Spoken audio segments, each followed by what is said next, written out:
धन्यवाद अध्यक्ष महोदय। एक मिनट। संविधान 128 व संशोधन विधेयक 2023, माननीय मंत्री जी। धन्यवाद अध्यक्ष महोदय। With your permission, sir, I move that the bill further to amend the Constitution of India be taken into consideration. The Constitution 128th Amendment Bill 2023। मैं अध्यक्ष महोदय इस बिल की कुछ जानकारियां सदन के पटल पर आपकी अनुमति से रखना चाहता हूं। अध्यक्ष महोदय, ये कॉन्स्टिट्यूशन अमेंडमेंट बिल है और महत्वपूर्ण बिल है। महिला सशक्तिकरण की दिशा में एक बढ़ता हुआ कदम है। दुनिया को भी दिशा दिखाने वाला ये बिल है। अमृतकाल की बेला में भारत को विकसित भारत बनाने की दिशा में एक महत्वपूर्ण कदम बढ़ाने वाला भी ये बिल है। माननीय अध्यक्ष महोदय, जैसे मैंने कल जिक्र किया था कि बाबा साहब भीमराव अंबेडकर जी ने 25 नवंबर 1949 को जब संविधान बन गया था और उनका अंतिम भाषण था तो उन्होंने एक चेतावनी दी थी कि 26 जनवरी 1950 को राजनीतिक समानता तो प्राप्त हो जाएगी, लेकिन सामाजिक और आर्थिक क्षेत्र में जो असमानता रहेगी उसे आने वाली सरकारों को दूर करना होगा। उन्होंने ये भी कहा था, मैं कोट अनकोट कहना चाहता हूं, 26 जनवरी 1950 को हम परस्पर विरोधी जीवन में प्रवेश करने जा रहे हैं। राजनीति में हमारे यहाँ समानता होगी और सामाजिक और आर्थिक जीवन में असमानता होगी। राजनीति में हम एक व्यक्ति एक मत के सिद्धांत को मान्यता देंगे। हमारे सामाजिक आर्थिक जीवन में हम अपनी सामाजिक और आर्थिक संरचना के कारण एक व्यक्ति एक मूल्य के सिद्धांत नकारते रहेंगे। इस विरोधापूर्ण जीवन को हम कब तक जारी रखेंगे? कब तक हम अपने सामाजिक और आर्थिक जीवन में समानता से लोगों को वंचित रखेंगे? अब इसके बाद जो सरकारें आई, बाबा साहब के इस चेतावनी को भी ध्यान में ज्यादा नहीं रखा। ऐसा नहीं है कि उन्होंने योजना नहीं बनाई सामाजिक आर्थिक समानता लाने की, लेकिन जैसे ही 2014 में नरेंद्र मोदी जी आते हैं प्रधानमंत्री के रूप में देश में, उसके बाद से सामाजिक आर्थिक असमानता को दूर करने के लिए बहुत सी योजनाएं बनाते हैं, जिसका कल मैंने कईयों का जिक्र किया। बहुत सी योजनाएं जिसमें महिला सशक्तिकरण की योजनाएं भी सम्मिलित है।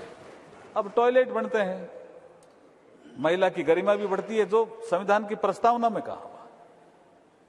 महिलाओं को समानता भी मिलती है, एक घर में लाइट, एक घर में लाइट नहीं है, एक घर में टॉयलेट, एक घर में टॉयलेट नहीं है।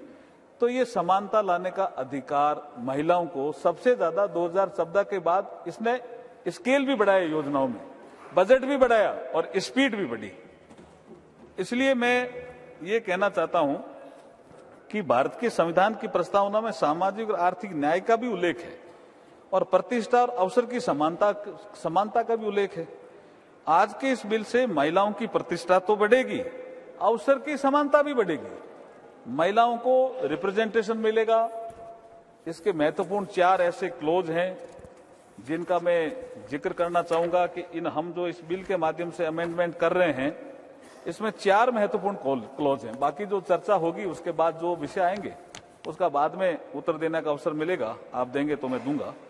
पहला जो क्लॉज है वो संविधान का आर्टिकल 239, उसमें हम एक 239AA जोड़ रहे हैं, जिससे नेशनल कैपिटल दिल्ली की असेंबली में महिलाओं के लिए 33% सीट का रिजर्वेशन सुनिश्चित होगा। ये it is a first amendment clause है इस बिल में, क्लॉज 2। फिर हम दूसरा क्लॉज 3 जोड़ रहे हैं, जिसमें 330 आर्टिकल जो संविधान का है उसमें 33A एक हम सेक्शन जोड़ रहे हैं, आर्टिकल जोड़ रहे हैं, जिसके अनुसार महिलाओं के लिए लोकसभा में 33% आरक्षण होगा। लोकसभा में ये बहुत बड़ा कदम है अध्यक्ष जी, बहुत बड़ा कदम है। और तीसरा संशोधन बिल के क्लॉज 4 के अनुसार संविधान के आर्टिकल 332 के बाद एक नया आर्टिकल 33A जोड़ा जा रहा है, जिसके अनुसार महिलाओं के लिए स्टेट लेजिस्लेटिव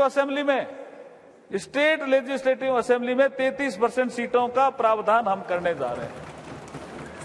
और जो चौथा एक क्लॉज है 5, उसके अनुसार संविधान का आर्टिकल 334 के बाद एक नया आर्टिकल 33A जोड़ा जा रहा है, जिसके अनुसार महिलाओं के लिए ये आरक्षण जो आज ये सदन चर्चा के लिए ले रहा है, ये आरक्षण 15 सालों के लिए प्रभावी रहेगा। 15 सालों के बाद अगर इसको बढ़ाना है तो ये संसद ही तय करेगी, ये संसद को अधिकार रहेगा। और ये जो सीटें हैं जितनी आज है, जैसे जैसे सीटें बढ़ती जाएगी 33% के अनुसार महिलाओं का आरक्षण भी बढ़ता जाएगा।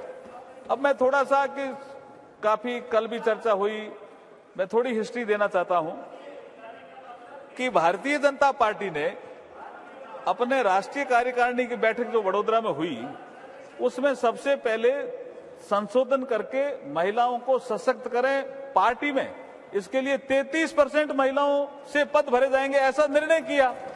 उसके बाद वातावरण बना, दूसरी पार्टियों में भी प्रेशर आया। अब किया कि नहीं किया मुझे पता नहीं है, लेकिन उसके बाद से भाजपा लगातार लोकसभा और राज्यसभा में 33% सीटें आरक्षित करने के लिए निरंतर प्रयास करती रही। और जब अटल जी की सरकार आई तो बिल लेकर के भी आई। कई बार सर्वसम्मति की बैठकें बुलाई सभी दलों की, कई बार प्रयास अटल जी ने किए। 12वीं लोकसभा के समय 98 में, 13वीं लोकसभा के समय 99 में महिला आरक्षण विधेयक लोकसभा में प्रस्तुत किया गया। और उपलब्ध रिकॉर्ड के अनुसार 1996 में 11वीं लोकसभा के दौरान एसटी देवेगौड़ा के समय भी ये पहली बार प्रस्तुत हुआ। उसके बाद ये कमेटी में चला गया और कमेटी ने रिपोर्ट दी। रिपोर्ट देने के बाद लोकसभा भंग हो गई तो वो बिल भी समाप्त हो गया। मैं ये हिस्ट्री इसलिए देना चाहता हूं कि बाद में फिर यूपीए फर्स्ट के समय 17 दिसंबर 2009 में ये जो कमेटी की रिपोर्ट आई, जो बिल इन्होंने पेश किया मनमोहन सिंह जी के समय, इस रिपोर्ट के बाद 9 मार्च 2010 को ये बिल राज्यसभा में चर्चा के लिए लाया गया। 2 दिन चर्चा हुई। चर्चा का दौरान विरोध भी काफी हुआ, कुछ सांसदों ने बिल की कॉपियां भी फाड़ी, लेकिन अंततः राज्यसभा से ये बिल पास हुआ। इसमें भाजपा का सपोर्ट था, भारतीय जनता पार्टी ने खुले मन से सपोर्ट किया था इस बिल का। राज्यसभा में चर्चा तथा पास होने के बाद 12 मार्च को अध्यक्ष जी, जैसा आप प्रक्रिया जानते हो संसदीय परंपरा की, 12 मार्च 2010 को यह बिल लोकसभा में कम्युनिकेट हो गया। लोकसभा के सेक्रेटरी जनरल ने इसको पढ़ दिया तो ये लोकसभा की प्रॉपर्टी हो गया। और जब प्रॉपर्टी हो गया तो उसके बाद कई बार हम प्रतिपक्ष में थे उस समय, हमने भी डिमांड की कि इस बिल को ले आओ, लेकिन इनको सत्ता सुख का ज्यादा विषय था, इस बिल के बारे में चिंता कम थी, इसलिए बिल लेके नहीं आए। फिर लोकसभा जैसे ही भंग हुई 18 मई 2014 को तो ये बिल भी लैप्स हो गया। तो लोकसभा में तो कभी इनके पीरियड में चर्चा के लिए नहीं आया। फिर मैं ये कहना चाहता हूं कि ये कल जो अननेसेसरी ये विवाद कर रहे थे, संविधान में साफ लिखा हुआ है, आर्टिकल 107 के सब आर्टिकल 5 में प्रावधान है, यदि कोई बिल लोकसभा में लंबित है तो वे लोकसभा के विघटन के साथ ही लैप्स हो जाएगा। It is a constitutional provision. तो मैं आपके माध्यम से ये कहना चाहता हूं कि ये बहुत महत्वपूर्ण बिल है। इसमें अगर सर्वसम्मति बने आपके माध्यम से तो बहुत अच्छा रहेगा। सदस्यों के जो सुझाव आएंगे उनको हम जरूर ध्यान में लाएंगे, क्योंकि एक कविता के माध्यम से अभी का भाषण में समाप्त करना चाहता हूं। नारी के बारे में हमारे शास्त्रों में लिखा है, तुम सृष्टि की आधारशिला, तुम सृष्टि की आधारशिला, तुमसे मानव को प्राण मिला, संगीत तुम्हारा कण कण में, तुमने जीवन में रंग भरा, तुम मां भी हो और बेटी भी, तुम बहन और अर्धांगनी, तुम प्रेम भी हो और शक्ति भी, तुमसे ही जीवन पूर्ण हुआ। ये बिल पास करो जिससे ये हमारा प्रतिनिधित्व वाला मामला भी पूर्ण होगा। बहुत बहुत धन्यवाद अध्यक्ष जी। मैं चाहता हूं कि चर्चा प्रारंभ की जाए और सर्वसम्मति से बिल को पास करने का प्रयास किया जाए। आपको एक मिनट, आपको पूरी डिबेट पे पर्याप्त मौका दिया जाएगा, उस समय आप विषय रख देना।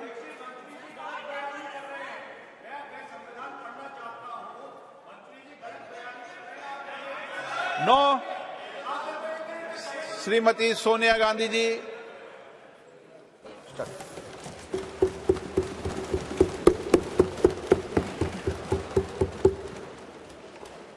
अध्यक्ष महोदय, आपने मुझे बोलने का इजाज़त दिया, मैं आपकी आभारी हूँ।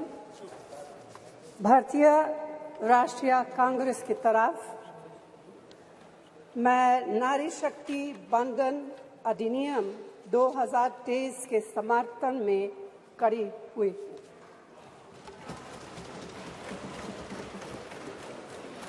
धुएं से भरी हुई रसोई से लेकर रोशनी से जगमगाती हुई स्टेडियम तक भारत की स्त्री का सफर बहुत लंबा है, लेकिन आखिरकार उसने मंजिल को छू लिया है।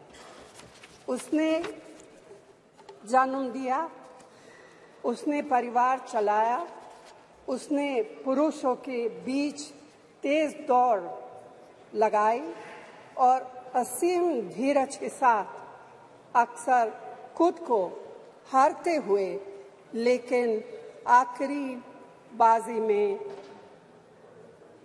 जीतते हुए देखा। भारत की स्त्री के हृदय में महासागर जैसा धीरज है। उसने खुद के साथ हुई बेईमानी की शिकायत नहीं की और सिर्फ अपने फायदे के बारे में कभी नहीं सोचा।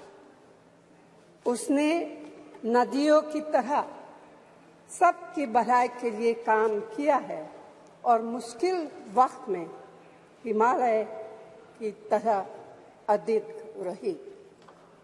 स्त्री के धैर्य का अंदाज लगाना नामुमकिन है। वह आराम को नहीं पहचानती और तक जाना भी नहीं जानती। हमारे महान देश की माँ है स्त्री, लेकिन स्त्री ने हमें सिर्फ जन्म ही नहीं दिया है, अपने आंसुओं खून पसीने सींचकर हमें अपने बारे में सोचने लायक, बुद्धिमान और शक्तिशाली भी बनाया है। अध्यक्ष महोदय, स्त्री का मेहनत, स्त्री का गरिमा और स्त्री के त्याग की पहचान करके ही हम लोग मनुष्यता की परीक्षा में पास हो सकते हैं। आज़ादी की लड़ाई और नए भारत के निर्माण के हर मोर्चे पर स्त्री पुरुष के साथ कंधे से कंधा मिलाकर लड़ी है। वह उम्मीदों, आकांक्षाओं, तकलीफों और घर गृहस्थी के बोझ के नीचे नहीं दबी। सरोजिनी नायडू, सुचेता कृपलानी, अरुणा असफ अली, विजयलक्ष्मी पंडित, राजकुमारी अमृत कौर और उनके साथ तमाम लाखों महिलाएं से लेकर आज की तारीख तक स्त्री ने कठिन समय में हर बार महात्मा गांधी, पंडित जवाहरलाल नेहरू, सरदार पटेल, बाबा साहब अम्बेडकर और मौलाना आज़ाद के सपनों को जमीन पर उतार कर दिखाया है। इंदिरा गांधी जी का व्यक्तित्व इस सिलसिले में एक बहुत ही रोशन और जिंदा मिसाल है। अध्यक्ष महोदय, खुद मेरी जिंदगी का यह बहुत मार्मिक क्षण है। पहली दफा स्थानीय निकायों में स्त्री की भागीदारी तय करने वाला संविधान संशोधन मेरे जीवन साथी राजीव गांधी जी ही लाए थे। उन्होंने लाए थे जो राज्यसभा में 7 वोटों से गिर गया था। बाद में प्रधानमंत्री पीवी नरसिम्हा राव जी के नेतृत्व में कांग्रेस सरकार ने ही उसे पारित कराया। आज उसी का नतीजा है कि देश भर के स्थानीय निकायों के जरिए हमारे पास 15 लाख चुनी हुई महिला नेता है। राजीव गांधी जी का सपना अभी तक आधा ही पूरा हुआ है। इस बिल के पारित होने के साथ ही वह पूरा होगा। अध्यक्ष महोदय, कांग्रेस पार्टी इस बिल का समर्थन करती है। हमें इस बिल के पास होने से खुशी है, मगर इसके साथ साथ एक चिंता भी है। मैं एक सवाल पूछना चाहती हूँ। पिछले 13 वर्षों से भारतीय स्त्रियां अपनी राजनीतिक जिम्मेदारी का इंतजार कर रही हैं और अब उन्हें कुछ वर्ष और इंतजार करने के लिए कहा जा रहा है। कितने वर्ष? 2 वर्ष, 4 वर्ष, 6 वर्ष, 8 वर्ष? क्या भारत की स्त्रियों के साथ बर्ताव उचित है? भारतीय राष्ट्रीय कांग्रेस की मांग है कि यह बिल फौरन अमल में लाया जाए, लेकिन इसके साथ ही कास्ट सेंसस कराकर शेड्यूल ट्राइब, ओबीसीज की महिलाओं के आरक्षण की व्यवस्था की भी जाए। सरकार को इसे साकार करने के लिए भी जो कदम उठाने की जरूरत है वह उठाने ही चाहिए। अध्यक्ष महोदय, स्त्रियों के योगदान की स्वीकार करने और उसके प्रति आभार व्यक्त करना का यह सबसे उचित समय।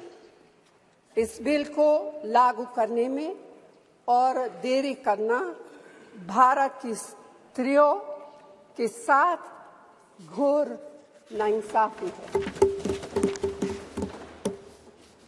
भारतीय राष्ट्रीय कांग्रेस की तरफ से मैं आपके द्वारा सरकार से मांग करती हूं कि नारी शक्ति बंधन अधिनियम 2023 को उसके रास्ते की सारी रुकावटों को दूर करते हुए जल्दी से जल्दी लागू किया जाए। ऐसा करना न सिर्फ जरूरी है बल्कि संभव भी है। धन्यवाद।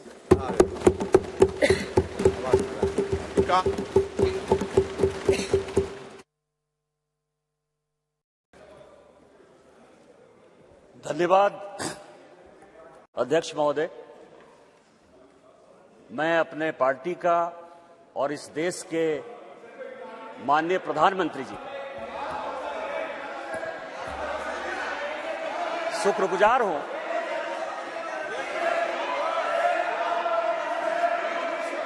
कि इस ऐतिहासिक बिल पर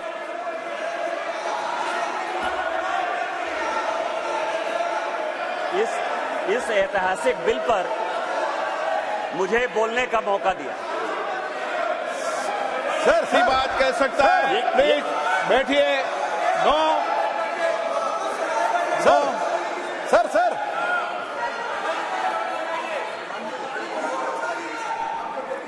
माननीय अध्यक्ष जी, मैं अधीर रंजन जी को इतना पूछना चाहता हूं, क्या महिलाओं की चिंता सिर्फ महिलाएं ही करेगी, पुरुष नहीं कर सकते हैं? किस प्रकार के समाज की आप रचना चाहते हैं भाई? महिलाओं की चिंता, महिलाओं का हित, महिलाओं से आगे बढ़कर भाइयों ने सोचना चाहिए। यही इस देश की परंपरा है। महिलाओं के बारे में सोचने का अधिकार सभी को है। तो हमारे साथी सांसद निशिकांत जी खड़े हुए हैं, इसमें उनको क्या आपत्ति है? उनको खड़ा होने नहीं मिला पहले, इसलिए थोड़ा जेलस हो रहे हैं शायद। निशिकांत जी। माननीय अध्यक्ष जी, कांग्रेस या उसके समर्थक दल किस तरह से लोकतंत्र का गला घोटते हैं वो मैं उदाहरण हूं। मैं गांव में पैदा हुआ, मेरे माँ पिताजी आज भी गांव में रहते हैं। आज जब मैं पार्लियामेंट के लिए चल रहा था तो मेरी माँ आज एम्स देवघर में भर्ती है सर। उसने मुझे फोन किया कि बेटा यदि पार्टी तुमको मौका देती है तो आज इस बिल के बारे में जरूर बोलो। और इसीलिए कहा उसने कि जो महिला है सर, आज यदि सारे पुरुष यहां मौजूद हैं उसका कारण महिला है। यदि महिला नहीं होती तो पुरुष का कोई एग्जिस्टेंस नहीं होता। और आज चूंकि कांग्रेस की गलतफहमी है, गलती है सर, और ये जितने अपोजिशन के लोग हैं वो इतने वर्षों तक इस बिल को लेकर नहीं आए। हमारे माननीय प्रधानमंत्री जी ने ये नैतिक साहस दिखाया, हमारी पार्टी ने ये नैतिक साहस दिखाया। आज हम बिल लेकर आए हैं कि इनके पेट में दर्द हो रहा है सर। हम वर्षों से सुनते रहे सर कि जननी जन्मभूमिश्च स्वर्गादपि गरीयसी यत्र नार्यस्तु पूज्यन्ते रमन्ते तत्र देवता। लेकिन क्या हुआ? इस देश में महिलाएं स्कूल एजुकेशन के लिए परेशान थी। जब तक माननीय अटल बिहारी वाजपेयी जी की सरकार नहीं आई, सर्व शिक्षा अभियान इस देश में नहीं आया, महिलाओं का जो है शिक्षा का लेवल नहीं बढ़ पाया सर। महिलाएं यदि बच्चियां स्कूल जाती थी तो उनको जो है खाना बनाकर जाना पड़ता था सर। और इसको जब हमारे प्रधानमंत्री जी ने देखा तो मिड डे मील स्कीम जब तक कि सरकारी स्कूलों में लागू नहीं हुआ तब तक महिलाओं की संख्या, बच्चियों की संख्या नहीं बढ़ी सर। और उसके बाद जो सबसे बड़ा प्रॉब्लम था, इस देश के प्रधानमंत्री ने जो सबसे बड़ी बात की कि उनको सम्मान दिया सर। सारे स्कूल में, स्मृति ईरानी जी उस वक्त एचआरडी मिनिस्टर थी, सारे स्कूलों में शौचालय बनाकर महिलाएं कैसे अच्छा से पढ़ेंगी, बच्चियां कैसे आगे बढ़ेंगी, उसी का ये उदाहरण है। और उससे आगे बढ़कर आज जो कल से लेकर परसों से लेकर माननीय प्रधानमंत्री जी लगातार बोल रहे हैं कि सही समय है, यही समय है। और इसी समय पर आज ये ऐतिहासिक सेशन बुलाकर माननीय प्रधानमंत्री जी ने महिलाओं को जो सम्मान देने का काम किया, उसके लिए हम भारतीय जनता पार्टी के कार्यकर्ता गौरवान्वित हैं। और हम उनका जो है आदर और नमन करते हैं कि उन्होंने महिलाओं को आरक्षण देने का फैसला किया। सर, मैं पढ़ रहा था, काफी बातें कही, मैं केवल 2-3 चीजें बताना चाहता हूं, फिर अपने विषय पर आऊंगा सर। ये देश इस संविधान से चलता है और इसका आर्टिकल 82, मनीष तिवारी जी यहां बैठे हुए हैं, कल से लगातार वो संविधान संविधान संविधान की बात कर रहे हैं। अभी सोनिया जी ने भी बोलते हुए बातें कही कि अभी क्यों नहीं लागू कर दिया, कब से लागू कर देंगे। ये देश संविधान से चलता है। मैं आर्टिकल 243D और आर्टिकल 243T, जिसके लिए कि उन्होंने बड़ा अपने आप को गौरवान्वित महसूस किया कि हमने पंचायत में जो है महिला रिजर्वेशन लागू किया, बड़ा अच्छा किया। लेकिन ये आर्टिकल में 243D और 243T हमने तो नहीं दिया। आप दोनों को पढ़ लीजिए, 243D और T क्या पंचायत में किस तरह से रिजर्वेशन होगा और म्युनिसिपल कॉर्पोरेशन में किस तरह से रिजर्वेशन होगा। आपने उसके लिए कभी ओबीसी की बात तो नहीं की। यदि इस आर्टिकल में यदि आपने डाला होता ओबीसी की बात, तो आप जब करिए बहुत अच्छा। इतने वर्षों से आपको नहीं दिखाई दिया। उसी तरह से 1947 से लेकर 49 तक ये पूरा संविधान सभा चलता रहा। परसों से यही भाषण सुन रहे हैं सर। इस कॉन्स्टिट्यूएंट असेंबली से लेकर 1952 से लेकर आज तक चुनाव हुआ, कभी किसी ने राज्यसभा में रिजर्वेशन की बात नहीं की, विधान परिषद में बात नहीं की। आज भी राज्यसभा में शेड्यूल कास्ट और शेड्यूल ट्राइब को रिजर्वेशन नहीं है, विधान परिषद में शेड्यूल कास्ट शेड्यूल ट्राइब को रिजर्वेशन नहीं है। आप कौन सी नई बात केवल पॉलिटिकल एंगल के लिए ले आते हैं? आपने जब नहीं किया, जब तक आज तक जो है भारत के संविधान में यह कहा गया कि राज्यसभा में कोई रिजर्वेशन नहीं होगा, विधान परिषद में कोई रिजर्वेशन नहीं होगा। और जब माननीय प्रधानमंत्री जी और भारतीय जनता पार्टी इस बिल को लाती है तो आप कहते हैं राज्यसभा में रिजर्वेशन नहीं है, विधान परिषद में रिजर्वेशन नहीं है। आप पंचायत में कहिए कि कोई ओबीसी को रिजर्वेशन नहीं होगा, चाहे म्युनिसिपल कॉर्पोरेशन में कोई ओबीसी को रिजर्वेशन नहीं होगा। और आर्टिकल 82 है सर, जो एडजस्टमेंट ऑफ ईच सेंसस की बात कर रही है और सीट बढ़ाने की बात, सब पढ़ लीजिएगा इस आर्टिकल को। इसमें कहा गया है कि 2026 तक सभी चीजों को हमने फ्रीज कर दिया है। आप अनकॉन्स्टिट्यूशनल काम करना चाहते हैं, आप उसके ऊपर जो है कहते हैं कि 2024 से लागू कर दीजिए। तुरंत सुप्रीम कोर्ट में जाएगा और सुप्रीम कोर्ट में तुरंत वो स्टक डाउन हो जाएगा? क्या आप चाहते हैं कि महिलाओं को रिजर्वेशन नहीं दें? और जिस तरह से आप केवल राजनीति के माध्यम से इस महिला रिजर्वेशन को लॉलीपॉप बनाते रहे, घुमाते रहे, वही भारतीय जनता पार्टी करे। हमारे प्रधानमंत्री जी हैं जो कहते हैं कि जिसकी मैं शुरुआत करता हूं उसका अंत भी करता हूं।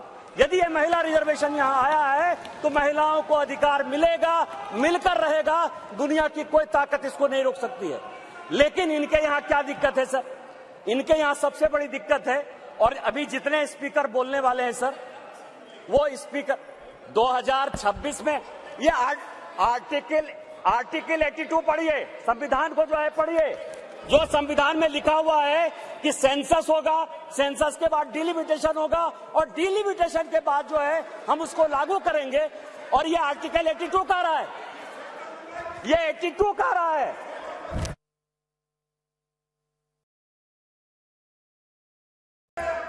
सर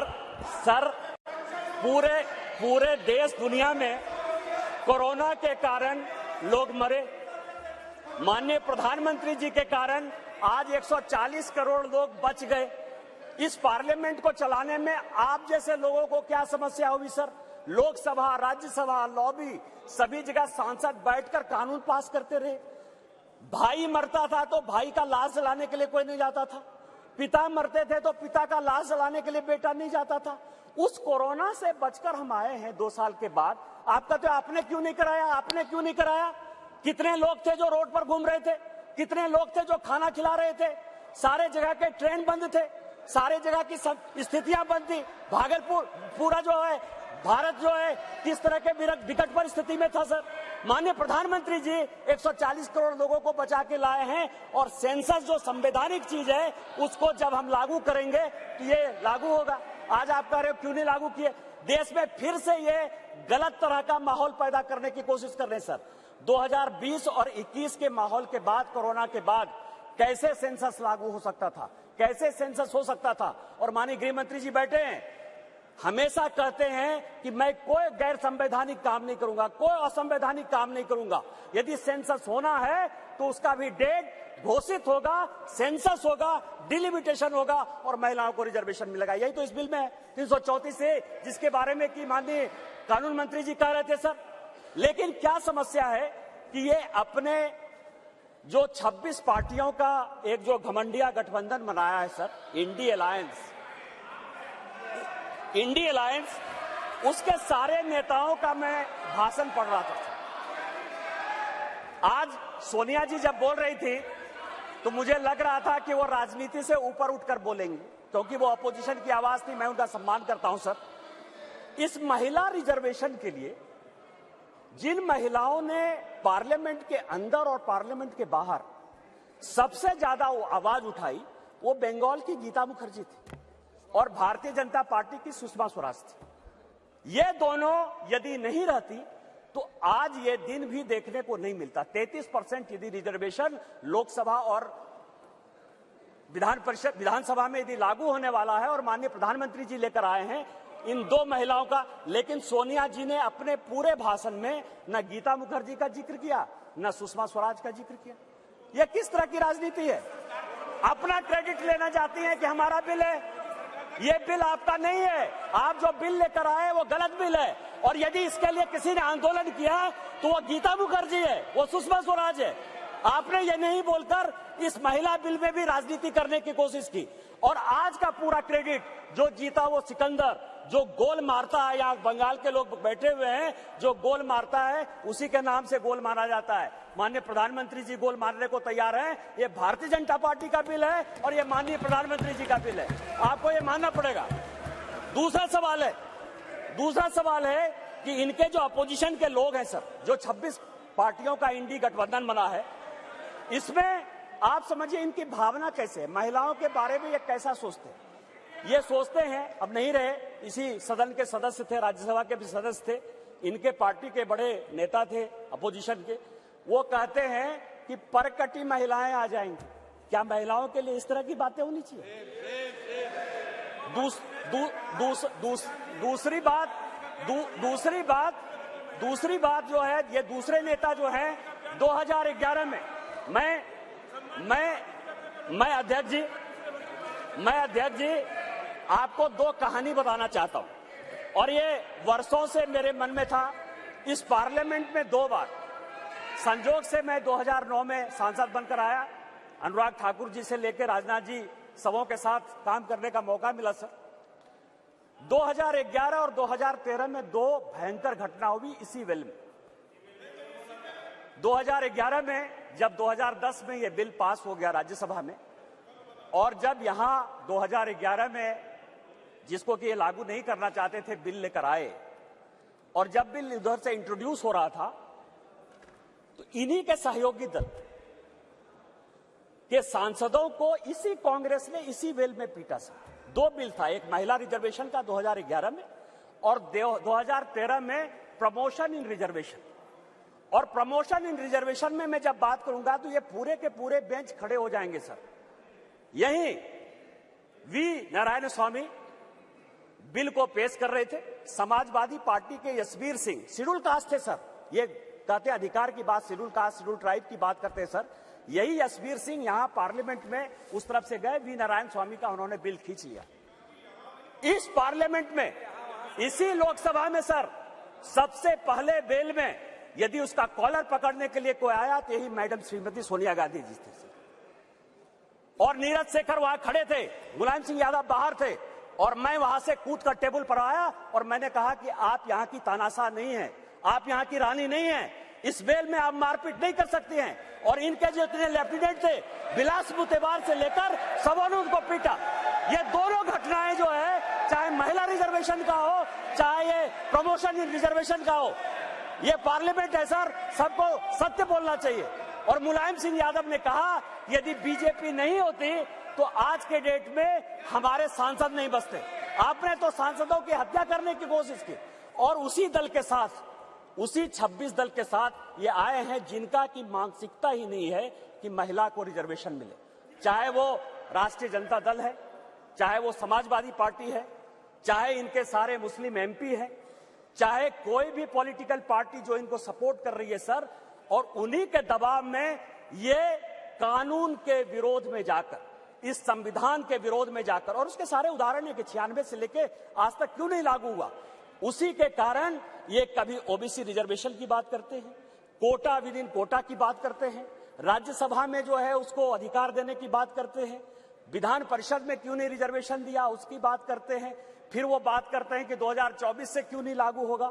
इनको सब कुछ पता है, ये देश संविधान से चलता है। हम एक गरीब परिवार के बेटे होकर इस पार्लियामेंट में आए हैं सर। जैसे मैंने बात कही कि मेरे माँ पिताजी आज भी गांव में रहते हैं। यदि बाबा साहब अंबेडकर का यह संविधान नहीं होता, भारतीय जनता पार्टी नहीं होती, उस दिन भी मैंने कहा कि आपने गांव नहीं देखा है, गरीबी नहीं देखा है, महिलाओं की स्थितियां नहीं देखी। आपने जो जो कानून पास किए वो महिलाओं के खिलाफ है। यदि 498 आपने पास किया जिसका आप क्रेडिट लेना चाहते हैं, तो उसमें से है पुरुष से ज्यादा महिलाएं ही जेल में बंद हैं। डॉरी के केस में जिस तरह से आपने बनाया, आज यदि आपने कई एक कानून ऐसे पास किए हैं जिसमें लोग महिलाओं को नौकरी देने के लिए तैयार नहीं होते हैं, आपने महिलाओं को रोकने का प्रयास किया, महिलाओं को बढ़ाने का प्रयास नहीं किया। और हम जो बिल लेकर आए हैं, जो माननीय प्रधानमंत्री जी के नेतृत्व में ये इतिहास रचने जा रहा है, और ये जो ऐतिहासिक पल है, और स्पीकर साहब आपके जीवन का जो ऐतिहासिक पल है कि उस कुर्सी पर आप विराजमान हैं, जिस पल में ये इतिहास बन रहा है वो केवल और केवल माननीय मोदी जी की देन है, भारतीय जनता पार्टी की देन है। हम संविधान सम्मत काम करते हैं, और मेरा सबों से आग्रह होगा कि दल पार्टी से ऊपर उठकर जो ये संविधान आर्टिकल 82, 243D और 243T जिन आधार पर यह संविधान चलता है, उसके आधार पर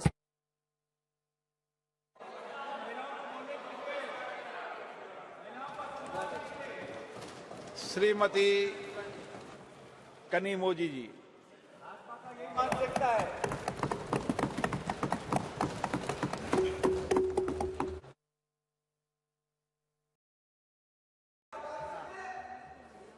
Thank you, sir. What nonsense is this, yeah? What is this, sir? heckling. What is heckling? She's not. What is this? I haven't even started. Sir, what is I don't this, even sir? understand. நீங்க என்ன பேசுறான்னு புரியாது. I know. எதுக்கு புரியாம பேசுற? Sir, ये भाजपा का मानसिकता है. sir, what is this? She's not even started and your member is heckling us, speaker. This is the respect for women. Exactly, sir. What is this? I don't even understand what he says. What is the point in saying this? What is this? Why is this started? This is the respect for women. This is how you behave. BJP doesn't respect women. They have no respect for women. Started a speech. Shame on you. Shame on you. Really? Shame on you. Shame on you. Really shameful.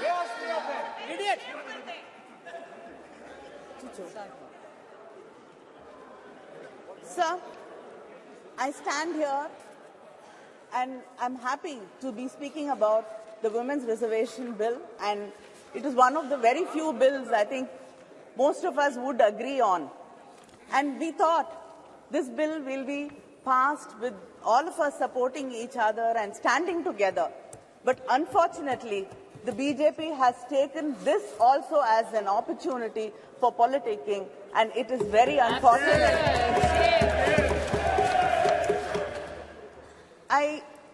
I'm just reminded of what Periyar said when I see the BJP speaking here and heckling us, that the pretense of men that they respect women and that they strive for their freedom is only a ruse to deceive them.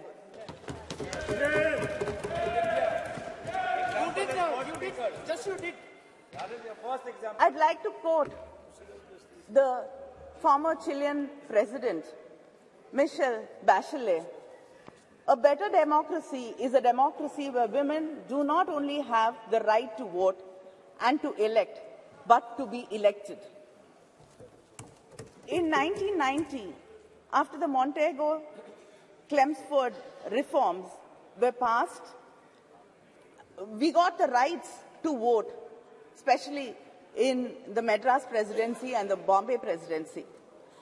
The Justice Party, Needhi Katchi, passed a resolution on 10th May 1921 to grant voting rights for women for the first time in India. In 1927, Tamil Nadu elected its first women legislator in the country, Dr. Muthulakshmi Reddy, who was instrumental in abolishing the Devadasi system. But, sir, nearly 100 years after that, we still have not passed the bill. In 1929, Periyar, in the Self-Respect Conference in Chengalpet, passed a resolution insisting on reservations for women in education, employment, and politics. The Women's Reservation Bill was first brought with the support of the DMK during the United Front government in 1996, September. And then Thiru Deve Gowda, who was the Prime Minister, brought this bill, and the Law Minister Ramnath Kalab was the one who presented the bill in this House. Then again, our respected former Prime Minister Vajpayee ji again brought this bill, but it was the UPA government in 2010 which passed it in the Rajya Sabha. Yes. And I got an opportunity to speak on the bill in the Rajya Sabha, and that was 13 years ago. And I've got an opportunity to speak on this bill again here. Yes. And we're still speaking about this bill and debating it for the past 13 years. Only House is dead. Only House is dead. House is dead. The Women's Reservation Bill is a poll promise of the BJP. Yet, many leaders had to urge them to bring this bill and to pass it. Our leader, Kalaignar, had written to the Prime Minister in 2014 to pass this bill. Madam Sonia Gandhi wrote to the Prime Minister in 2017 requesting him to pass this bill. Our Chief Minister, M.K. Stalin, wrote to the Prime Minister again in 2017 requesting and urging the government to pass the bill. He said, The bill which was moved to empower women's voice in the legislatures and parliament of our great nation is struggling to succeed. This is really disheartening. The DMK even conducted a rally in Delhi from the Mandi House to the Jantar Mantar, and we had a march, and like-minded women leaders and women's organizations participated in the rally. I myself have raised this issue of bringing the reservation bill many times in Parliament, and to many of my starred and unstarred questions, the government's reply was very consistent. They said that they have to involve all stakeholders, political parties, and then build a consensus before bringing the bill. I'd like to know what consensus was built, what discussions were held. This bill was brought shrouded in secrecy. We did not know why this session was called for. In the all-party leaders meeting, there was no mention of this bill. I don't know if any of the political party leaders were called for discussions and deliberations about bringing the bill. And suddenly, the bill popped up from our computer screens like Jack in the Box. Is this going to be the way this government is going to function? Like we've suddenly seeing that there are lotuses blooming, springing from the uniforms of our secretariat staff. Is everything going to be a surprise like this?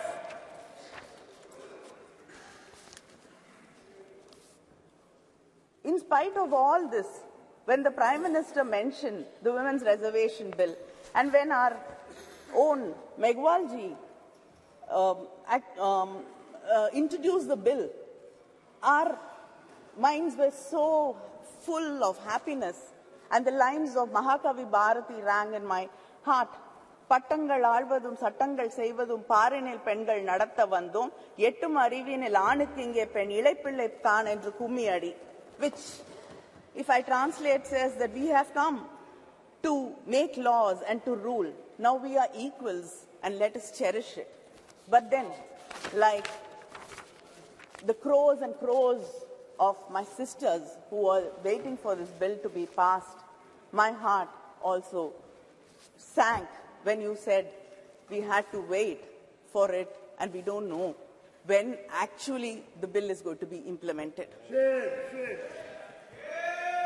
In 2010, when the bill was brought by the UPA government, there was no conditions. The bill was to take effect immediately after the passage of the bill. But the bill which was presented yesterday clearly says the reservation in Clause 5, it states the reservation of seats for women in the House of the People, the Legislative Assembly of the State and the Legislative Assembly of the National Capital Territory of Delhi shall come into effect after an exercise of delimitation is undertaken for this purpose, after the relevant figures for the first census taken after the commencement of the Constitution. Our leader, Muthuvel Karunanidhi Stalin, in his statement today has said that India is the only country which has not conducted the decadal census. And if delimitation is going to be based on population census, it will deprive and reduce the representation of the South Indian states. It will become like a sword hanging on our heads. Yes. He has said that we support the bill. But he asked this question, why should the implementation be connected to the delimitation? Yes, why? And it is, he says, it is a strange drama staged by the BJP, keeping in mind the 2029 elections, 2024 elections. And we cannot ignore the representation for women from the backward classes either. He has emphasized that the doubts and the fear in the minds of the people of Tamil Nadu and the South Indian states about our representation being reduced should be clarified, and there is a fear in the minds of the people that our voices will be undermined. There should be a clear clarification about this, because we do not want our representation to be reduced in any way. And just because you cannot give a reply saying we will not be underrepresented because the numbers will be the same and other states will get more representation. As it is, this has to continue so that we get equal say in what is being discussed. Sir, the 17th Lok Sabha has passed 40 bills on an average every year, and without hardly having opinions of women and without even hearing our voices in this House or the Rajya Sabha. And India ranks 141 out of 193 countries, falling in women's representation, falling behind our neighbors like Pakistan, Bangladesh and Nepal. How long should we wait to see this bill being implemented? It can easily be implemented in the coming elections, the parliamentary elections. This bill, you should understand, is not a reservation, but an act of removing bias and injustice. And if you do not remove the clause which says after delimitation, then there is no point, because we do not know when this inordinate delay can go on. You can do the census, the delimitation after 10 years, 20 years, 30 years. The wait will continue going on. 2021 is not done. And of course, some of our leaders are very worried that if a woman becomes like a man, like if a man becomes like a woman, he gets the qualities of a woman, then he becomes God. But when a woman becomes strong, brave, then it is not something which is acceptable and she becomes a devil. You believe in God, you believe in Hinduism, and I'd like to ask, what is Kali? Isn't she brave? Yes. Isn't she strong? Yes. So who are you insulting? This is why cannot women be strong? Why cannot women be brave? There are stories of, haven't women participated in the independence struggle? Haven't women fought wars? Haven't you seen leaders, strong leaders like Mrs. Indira Gandhi in this country? It is this kind of words which actually put fear in our hearts. And yes, Jayalalitha was a strong leader. I accept. I have no hesitation in accepting that she's a very, very strong leader. Well done, Kani. Well done. Well done. Exactly. Well done, Kani. And Mayawati ji, Madam Sonia Gandhi.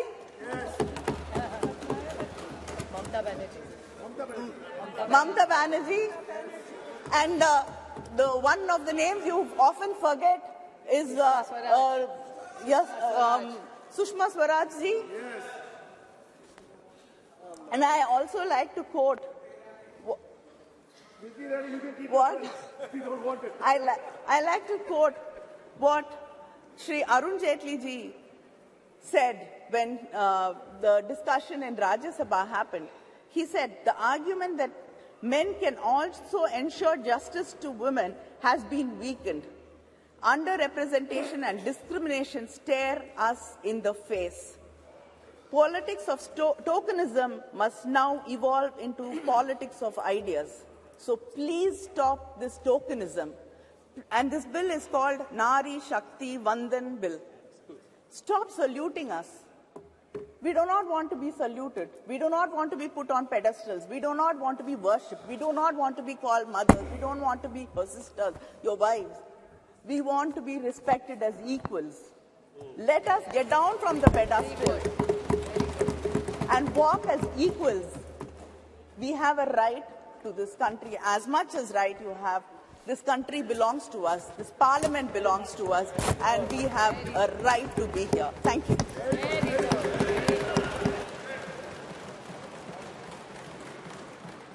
Dr. Kakuli Ghosh Dastidar. Thank you, Speaker, sir. As I stand to support the bill, which has already been implemented by my leader Mamata Banerjee in West Bengal.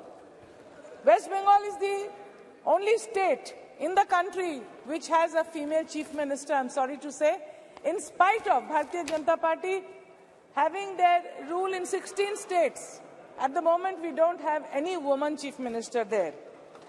We are actually delighted to witness the realization of our leader Mamata Banerjee's vision, where women's rightful entitlements are being recognized and initiatives are being taken to uphold the vision throughout the country. She passionately advocated for the implementation of women's reservation all her life, right from 1996 when it was tabled first. And she was the member of the committee headed by the then honorable member, Srimati Geeta Mukherjee, trying to argue for the passing of the bill, possibly keeping in mind the sage Swami Vivekananda, who said, "Na jagile Bharat lalona, e Bharat jage na." It is the awakening of women of India which awakes India towards development. Bengal has boldly demonstrated and spearheaded a paradigm shift leading the entire nation towards progress. Notably, our leaders in the assembly, we have more women than anywhere else in the country. We have more women ministers, along with Mamata Banerjee. And in the Lok Sabha, right from 2014, we've been having more than 33% reservation within the party, so to say, without any forceful reservation being implemented through any parliamentary procedure or through the Election Commission. At the moment, in this August House of Lok Sabha, Trinamool Congress, All India Trinamool Congress has nearly 40% of women members, and also in the Rajya Sabha. This is what Srimati Mamata Banerjee has done. She is the only chief minister, like I said, and she's been implementing different programs for empowering the women, for empowering women towards education, for empowering women towards better health and towards better administrative positions. It is ironic to note that despite the seemingly professed affection towards women demonstrated by the NDA Alliance today, just 6 months before the general elections, none of the 16 states has a woman chief minister. What took them so long? Why wasn't this bill brought in 2014? Why just now, just before the election? What are they trying to prove to the people? Is it like a gimmick? Is it like pulling out a rabbit from their hat and placing it before the country? The government has raised many questions against themselves. Why is the delimitation linked with the reservation? It's a sinister move, and we'll have more members in parliament from states which have failed in population control and poor women empowerment. Rather than allocating vast sums of money towards construction of structures and altering names of citizen nations, I would urge my colleagues in BJP to prioritize transformation of the mindset. It is imperative that they demonstrate genuine respect for women by aligning their actions with their words. Moreover, it is crucial that they take appropriate action against all individuals who are harming the women, showing disrespect towards the women. The golden girls of the country who got us medals have been sexually harassed, and they were in Jantar Mantar. But the perpetrator sits here today, Brij Bhushan Singh, who has not been brought to book. So if you are really interested in taking care of the women towards betterment and progress, then why don't you take action against the perpetrators? Why don't you take action against those people who have been molesting and killing women in Hathras, killing women in Unnao. Little Asifa was stoned to death in Jammu. And the wrestlers, like I said, they have been manhandled, molested. I would also like to bring here the plight, the economic non-empowerment of the 100-day laborers who have job cards. They hold the job cards all over the country through the National Rural Employment Guarantee Act. There are many women there who work in that field, but their payment has not been released yet. That is also insulting the women laborers. So are the researchers, the scientific workers of ISRO and IITs being denied their salaries. I have requested Honorable Minister here in the last session that they are not getting their stipends. The research workers, the scientists are not getting, the women researchers of IIT Kharagpur are not getting their salaries, not getting their stipend. Don't shout me down. It is a fact. Go and look through the books. The job card holders are not getting their salary. The job card holders are not getting their salary. We know that. And also, in our state, the job card holders, the poor laborers, in the IIT Kharagpur, in ISRO, the women scientists, even after sending the Chandrayaan, they are not being paid their salary. So you have to respect women. आपको बोलना है क्या? अभी रुक जाओ, 1 minute. उनके बाद 1 minute, उनके बाद प्लीज, उनके बाद. আমার ছেলের বউ, बैठ. আমার ছেলের বউ।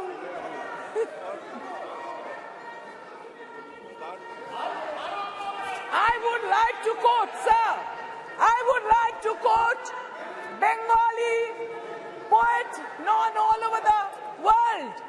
Bidrohi Kavi Nazrul said, Vishwe ja kichu mohan srishti chiro kolyankar ordhektar koriyache nari ordhektar nor. The women work very hard in every field. They should be respected.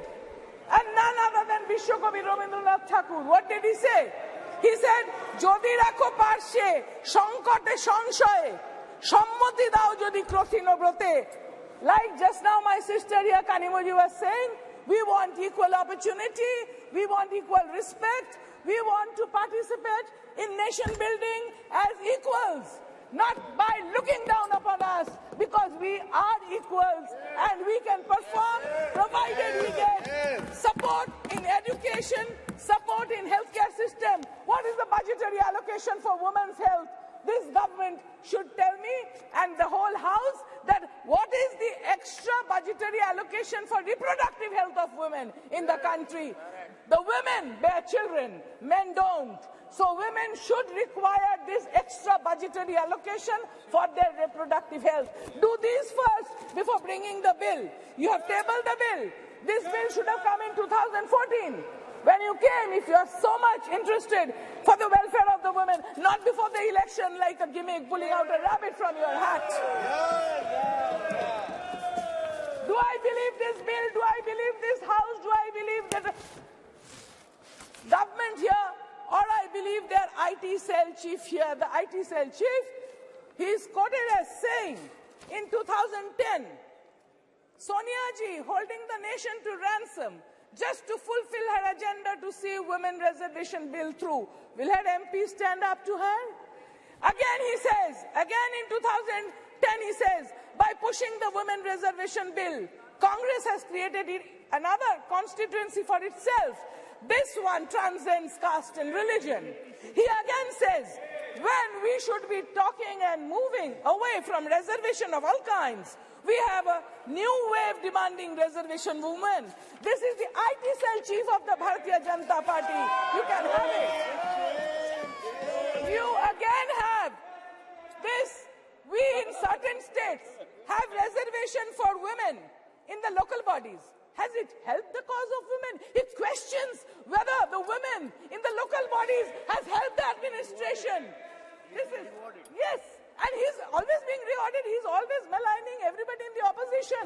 So this I can lay it on the table. This is from the IT cell chief. chief of Bharatiya Janata Party. They have always been looking down on women. So we are equals. Women are equals. We actually are better than men, I should say, in many respects, because we look after the home, the hearth, and children. So this bill has been first brought in 2009, but it couldn't have passed at that time for whatever reason. But my leader, Mamata Banerjee, has implemented 40% in the state of West Bengal from All India Trinamool Congress. We are representing here. So I would like to quote the famous boxer Cassius Clay, who said, "Catch me if you can. Catch me if you can, all of the political parties here. Catch Mamata Banerjee and AITC and make it 40%, not 33%, because we in Trinamool Congress get that much respect of being here in great number, and also in the state assembly, where important portfolios like the health, like the law, like the women's empowerment, everything is, industry is being held by ladies. The home is in the hand of a lady. So why don't you respect women and give them their dues is the question.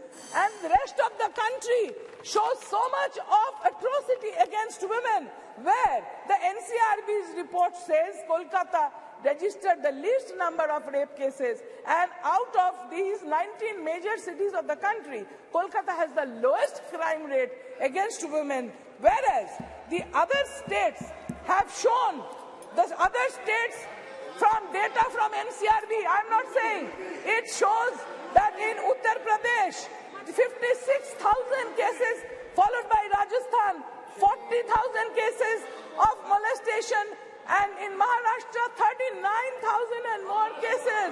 So all the states ruled by Bharatiya Janata Party, member, please conclude.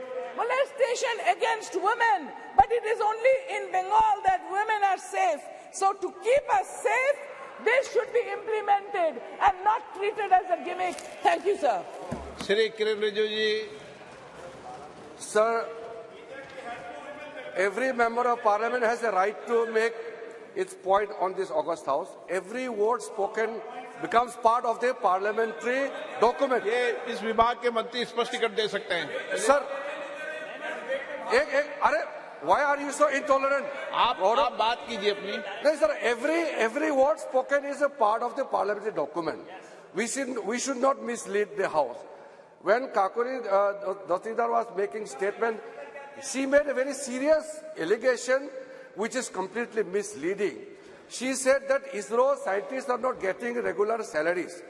The ISRO scientists themselves, including some of the scientists who have retired and who are regularly in touch and supporting ISRO, have clearly said that every regular employees, including those who are pensioners, are getting regular on-time salaries and pensions.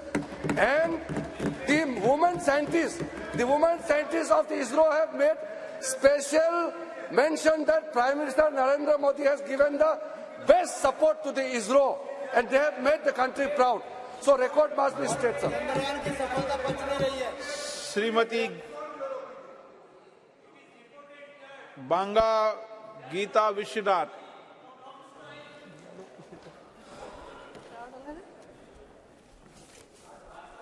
Thank you, Speaker, sir. Thank you for giving me this opportunity.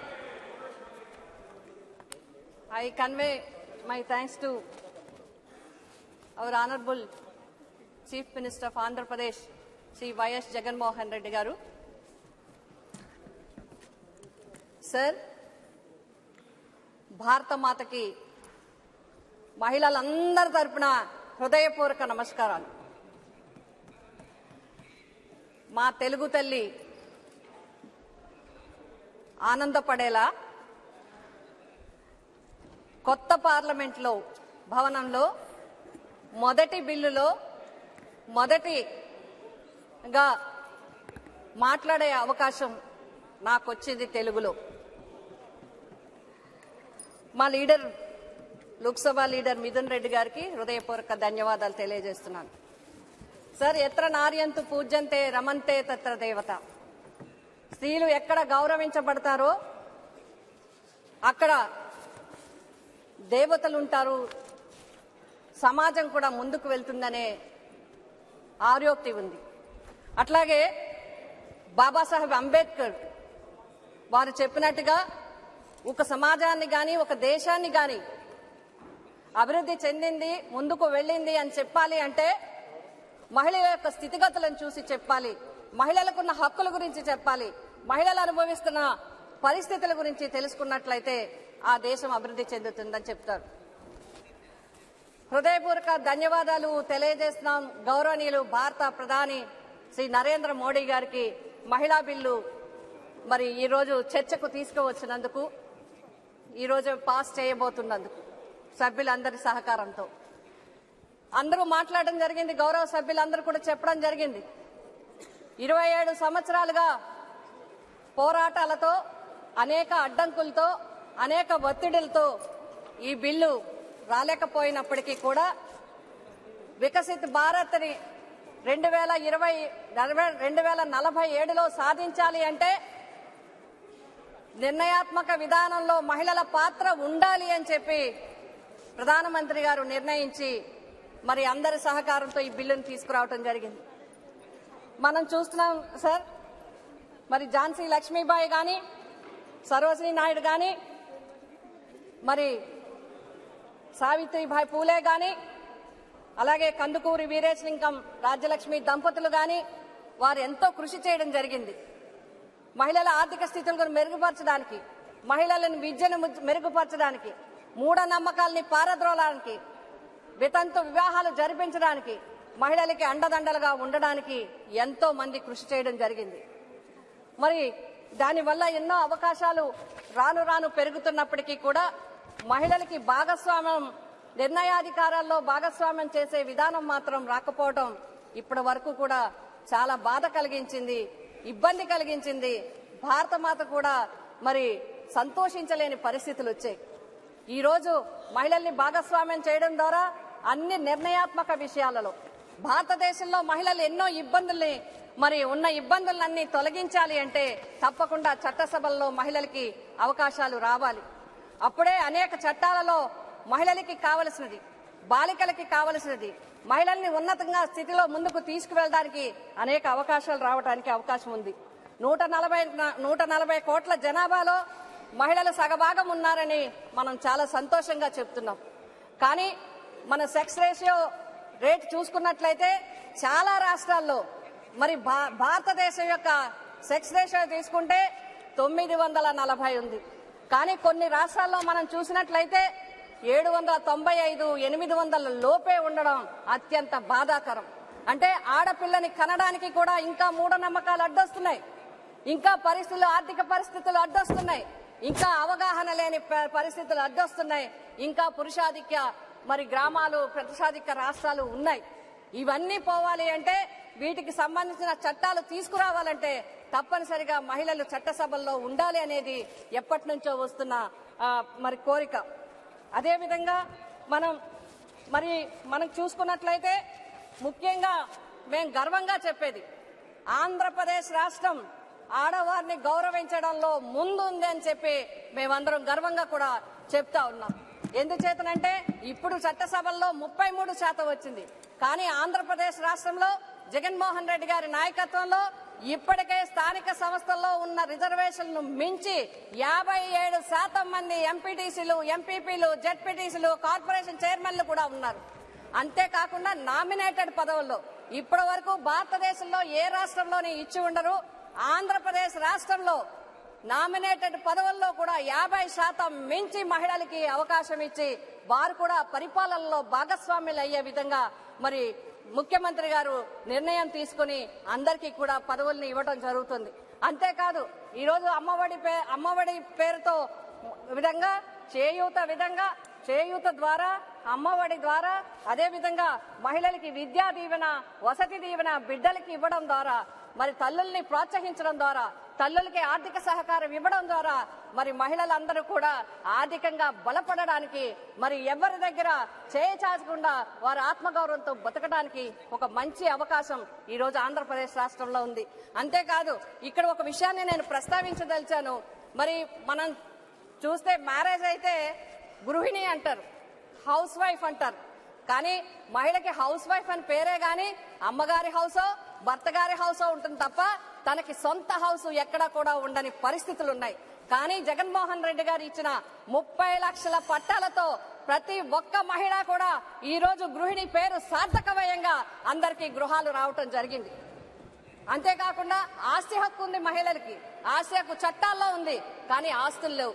ఎవరైతే లక్షలాది మంది పేద మహిళలు ఉన్నారో, ఎవరైతే లక్షలాది మంది అట్టడుగు వర్గ మహిళలు ఉన్నారో వాళ్ళకి కనీసం చెప్పుకోవడానికి ఆస్తి హక్కు లేదు. కానీ ఈ రోజు లక్షలాది రూపాయల విలువైన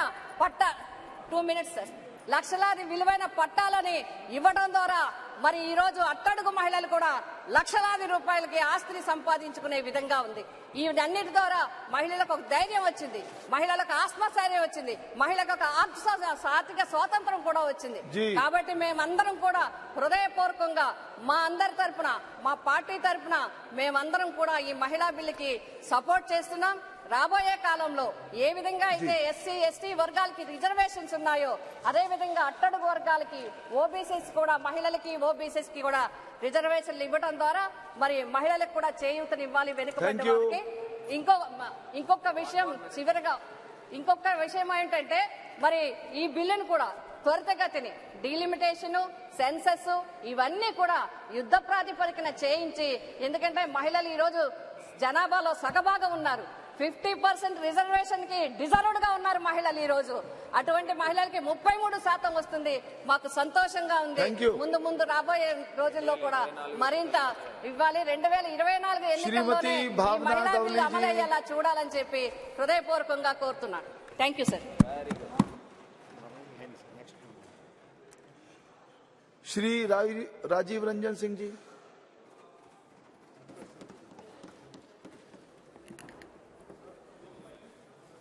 सभापति महोदय, महिला आरक्षण बिल 2023 का हमारी पार्टी जनता दल यूनाइटेड समर्थन करती है। हम समर्थन इसलिए करते हैं कि हमारा विश्वास है महिला सशक्तिकरण में। लेकिन जो सरकार ने जो बिल लाया है और जो इनकी मंशा है, वो मंशा इनको महिलाओं को सांसद में या विधानसभाओं में आरक्षण देना नहीं है। ये 26 पार्टियों का जो INDA ये बना है उसका पैनिक रिएक्शन है। उसके पैनिक रिएक्शन में इन्होंने ये बिल लाया। इनकी कोई मंशा नहीं है। ये जुमला है, सबसे बड़ा 2024 का चुनावी जुमला है। ये महिलाओं को छलने का काम इस बार करना चाहते हैं। 2014 में इन्होंने इस देश के बेरोजगारों को छला, 2 करोड़ लोगों को रोजगार का वादा करके 2014 के में इन्होंने इस देश के गरीबों को छला, काला धन लाएंगे, सबके खाता में 15 लाख 20 लाख पहुंचाएंगे, छलने का काम किया। और इस बार इस देश की महिलाओं को ये छलना चाहते हैं। इनकी मंशा नहीं है। अगर इनकी मंशा होती तो 2021 में इन्होंने जाति आधारित जनगणना प्रारंभ कराया होता। इसलिए कि इस देश की मांग है, इस देश की आवश्यकता है कि जाति आधारित जनगणना आप कराएं।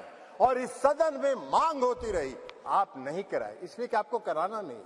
आप गरीबों को, अति पिछड़ों को प्रति न्याय करने में आपका विश्वास नहीं है, आपका भरोसा नहीं है, इसलिए आपने जनगणना नहीं कराया। और अगर आपने शुरू करा होता, अब तक तो जनगणना खत्म हो गया होता और आज लागू हो गया होता ये महिला आरक्षण बिल। आज इसकी जरूरत नहीं होती, लेकिन आपकी मंशा नहीं है। आप 334A जो आपने प्रावधान किया है वो अनिश्चित काल तक चलता रहेगा और 2024 का भारी जुमलेबाजी करके महिलाओं को छलने का काम करेंगे। लेकिन महिलाएं, इस देश की जनता आपकी जान गई है, आप भारी जुमलेबाज हैं। आपके किसी जुमले पर उसको भरोसा नहीं है, उसको विश्वास नहीं। बिहार में आपको जरा सीखो यार, बिहार से सीखो। अभी बता रहे हैं बिहार पहला राज्य है, ये भाषण दे रहे हैं। बिहार पहला राज्य है जो 2005 में सरकार बनी, 2006 में 50% महिलाओं को आरक्षण दिया। 2015 में सरकार बनी, महागठबंधन की सरकार बनी। 2016 में 35% राज्य सरकार की सारी सेवाओं में आरक्षण दिया महिलाओं को। 1 साल के अंदर आपकी तरह 4.5 साल इंतजार नहीं करते रहे। कल प्रधानमंत्री जी का सुन रहे थे, आंकड़ा की बात कर रहे थे। अरे आंकड़ा तो आपको 2019 से था, काहे नहीं किया आपने? जब बेंगलोर में, पटना में, बंबई में मीटिंग हुई तो आपकी घबराहट हो गई और उस घबराहट में आप लेके आए। आपको हम बताना चाहते हैं, ये इनको क्या मालूम है दुबे जी को उत्तर प्रदेश में तो अभी सुना रही थी वो कहानी, तो इसलिए बता रहे। 1 करोड़ 30 लाख ग्रामीण महिलाओं को बिहार की सरकार ने जीविका के माध्यम से सशक्त करने का काम किया है, गरीब महिलाओं को। इसलिए आप क्या बात करिए, आपको क्या महिला सशक्तिकरण से बात मतलब है? आपको कोई महिला सशक्तिकरण से मतलब नहीं है। इस सरकार को महिला सशक्तिकरण से कोई मतलब नहीं है। इस सरकार को अपनी कुर्सी से मतलब है और उस कुर्सी को बचाए रखने के लिए कोई भी जुमला ये कर सकते हैं, कोई भी जुमलेबाजी ये कर सकते हैं। इसलिए आप कह रहे हैं नारी, आप कह रहे हैं जातीय जनगणना, आप तो देश की मांग है। आप कहिए, आप आज ऐलान करिए इस सदन में कि हम इस देश में जाति आधारित जनगणना कराएंगे। आप नहीं कराना चाहते इसलिए कि आप उसका विरोध करते हैं, आप आरक्षण के विरोधी हैं। 2015 याद करिए क्या हुआ, बोले थे आपके जो संस्थापक एक हैं, पीछे से जो संस्था आपको जो गाइड करती है, उसने क्या कहा था आपको? आरएसएस, ये लोग बता रहे हैं आरएसएस, मोहन भागवत जी थे, उन्होंने क्या कहा कि आरक्षण पर पुनर्विचार होना चाहिए। अरे वाह भाई, बाहर सरकार आप चला रहे, आरक्षण पर पुनर्विचार होना चाहिए। आरक्षण कोई आपकी कृपा से है? आरक्षण आपकी कृपा से नहीं है, संविधान के प्रावधानों के अनुसार है। तो इसलिए आप क्या बात करिएगा? आज अगर ये बिल, आपने महिला आरक्षण बिल लाया, इसमें भी अति पिछड़ों को आरक्षण दिया जाना चाहिए, उनके भी आरक्षण का प्रावधान महिलाओं को होना चाहिए।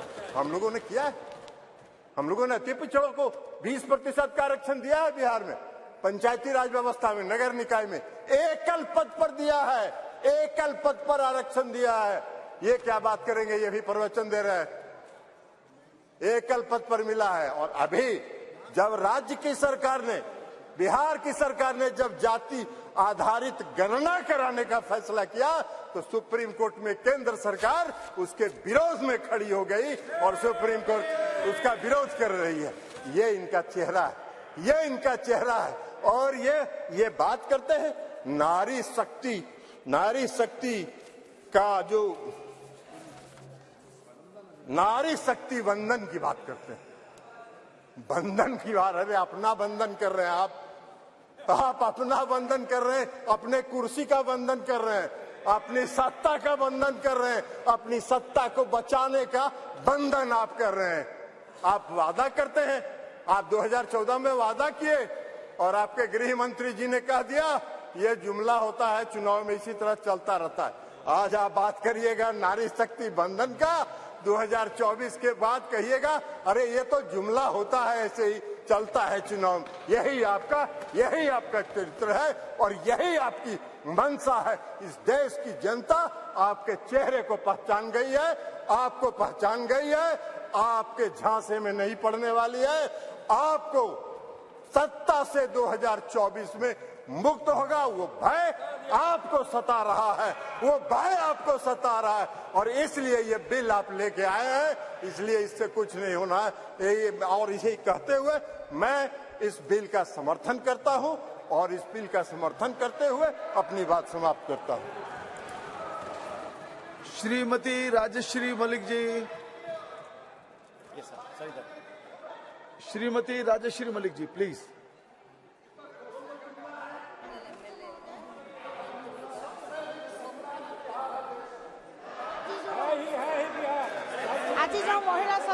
बिल आसीछि मुझे पूर्ण मात्रा रे आम दल तरफ मुझे समर्थन करुच्ची सर। आपन जानिथिबे सर प्रभात पुरुष विजु पट्टनायक जेतेबेले मुख्यमंत्री थिले 90 मसीहा रे सेतेबेले से 33% संरक्षण व्यवस्था आप अपनी बात बोल चुके हैं, प्लीज बैठ जाइए, प्लीज बैठ जाइए जी। जेतेबेले से त्रिस्तरीय निर्वाचन रे 33% संरक्षण व्यवस्था 50 स्तर रे आनिथिले सेतेबेले से बहुत विरोधर सम्मुखीन हेतिले सत, किंतु सर मु आज कहि रखे आज समस्त आज आकलन सब भूल हो जाइए। आज नारी माने आज प्रगति क्षेत्र में आगे एवं त्रिस्तरीय निर्वाचन रे जड़े माँ सरपंच हो पारी, जिला परिषद हो पारी, जड़े बीएस मेंबर हो पारी एवं नारी आग को बढ़ी। सर जितेबाला माननीय मुख्यमंत्री नवीन पट्टनायक जितेबाला मुख्यमंत्री ग्रहण कले सेतेबाला सर से 50% संरक्षण व्यवस्था त्रिस्तरीय निर्वाचन में करथिले एवं आज देखंतु 50% संरक्षण व्यवस्था ऊर्धरे जाई आज नारी माने आज त्रिस्तरीय निर्वाचन में निर्वाचित हो आसी। प्रथम करी सर 2019 मसीह माननीय मुख्यमंत्री नवीन पट्टनायक 33% संरक्षण व्यवस्था लोकसभा आगत करैथिले। सबु राज्य मानकु से समस्त को अनुरोध करथिले, केंद्र सरकार को मध्य से अनुरोध करथिले 33% संरक्षण बिल पार्लियामेंट रे आनिया पई एवं आमे सर 7 जन महिला रो आज 5 जन महिला आज आमे ओडिसा रो आसी परिछु एवं यहाँ निश्चित भाव में आमे आम दल प्रति गोटे बहुत बड़ इतिहास कहले रचिछंती कहले अत्युक्ति हेब नहीं सर।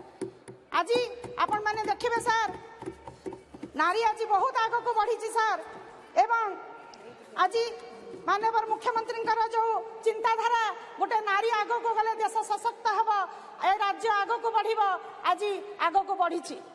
आज नारी कौन गुण रे कम नुहे, कला साहित्य विज्ञान दर्शन कथा कहतु, आविष्कार उद्भावन कथा कहतु, परिकल्पना परिचालन कथा कहतु, न्यायालय विद्यालय मंत्रणालय कथा कहतु सर सबुथरे आज नारी आज अग्रणी भाग में रही एवं तार निजर कर्तृत्व को जाहिर करिछि एवं से सक्षम हो पारि। आज नारी चिंता चेतना रे मौलिकतार अभाव नहीं, आज नारी कौन समस्या समाधान अभाव रखी नहीं, आज तार कर्तव्य तार निष्ठार अभाव रखी नहीं, आज तार युद्ध क्षेत्र में वीरत्वर अभाव रखी नहीं, आज राजनीति रे कौशलर अभाव रखी नहीं, कूटनीति रे उपस्थित बुद्धिर अभाव रखी नहीं, आज सकल क्षेत्र में नारी आज आग को बढ़ी सर। आज मो माननीय मुख्यमंत्री नवीन पट्टनायक को आज निश्चित भाव में आम गर्व अनुभव करवा जे माननीय मुख्यमंत्री नवीन पट्टनायक आज जो चिंताधारा नहीं नारी को 33% संरक्षण व्यवस्था पार्लियामेंट रे आज समस्त राज्य मान को केंद्र सरकार अनुरोध करथिले ताहा आज सफल रूपायन हेबा को जाउची। तेणु मु सार आज समस्त को मु कहि रखे आज नारी सशक्त हेले आम देश सशक्त हब, आम राज्य आमर देश आग को बढ़िबो, एथिरे कोनोसी अत्युक्ति नहीं सर। आज आमे सर आमर जो 2019 मसीह जो डिसीजन नहीं आज ताहा प्रतिपादन होती आमे आज सर 5 जन महिला आज आमे जो पार्लियामेंट को आसी पारिछु। निश्चित भाव में आगामी दिन में आहुरी एटा फलप्रद हम एवं समस्त राज्य को आज जहाँ बिल जो पारित होगा जाऊँगी सर आज निश्चित भाव में सफल रूपायन होगा जाऊँगी। तेणु मुझे बिल को समर्थन करुच्ची पूर्ण मात्रा एवं समस्त को मुझे धन्यवाद दूसरी ए बिल रे सामिल है। आज आसतु समस्ते आम हाथ बढ़ाइबा ए बिल को आम आज समर्थन करवा ए देश ए जाति ए समाज को आग को नेबा। धन्यवाद सर। श्रीमती संगीता आजाद जी।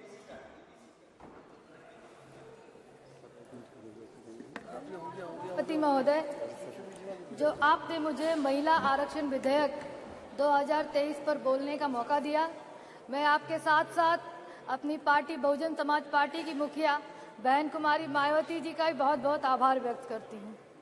सभापति महोदय, 19 सितंबर 2023 को इतिहास लिखा गया और हम सभी लोगों को उस इतिहास का गवाह बनने का मौका मिला, जहाँ हम लोग पुरानी संसद भवन से निकलकर नए संसद भवन में आने का गर्व महसूस किए।